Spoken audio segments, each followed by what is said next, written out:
Legowo dicap sakit menular, Kalina Oktarani beri maaf Ricky Miraza. Berikut ucapan Kalina Oktarani usai dicap memiliki penyakit menular oleh Ricky Miraza. Hubungan asmara Kalina Oktarani dan Ricky Miraza kini sudah selesai. Kandasnya hubungan mereka membuat Ricky Miraza menyebarkan fitnah pada Kalina Oktarani. Fitnah yang dibuat oleh Ricky Miraza adalah terkait penyakit menular yang selama ini diidap oleh Kalina Oktarani.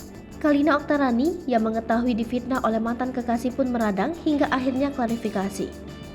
Atas klarifikasi Kalina Oktarani, Ricky Miraza pun meminta maaf pada mantan istri Vicky Prasetyo. Permintaan maaf dari mantan kekasihnya itu ternyata direspon oleh Kalina Oktarani. Legowo dengan fitnah yang disebar oleh mantan kekasih, Kalina Oktarani pun memaafkan Ricky Miraza. Meski hubungan asmara sudah berakhir dan difitnah oleh Ricky Miraza, ternyata Kalina Oktarani masih sayang dengan mantan kekasihnya itu.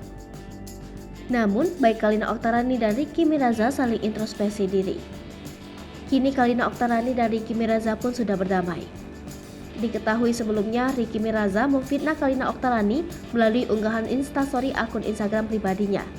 Pada unggahan tersebut, nampak Ricky Miraza menuliskan alasannya mengakhiri hubungan dengan Kalina Oktarani. Ternyata hubungannya dengan Kalina Oktarani kandas karena mantan istri Vicky Prasetyo memiliki penyakit yang menular.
Hai pemirsa Sri Popo TV, jangan lupa komen, like, dan subscribe, serta tonton terus berita-berita terupdate lainnya ya.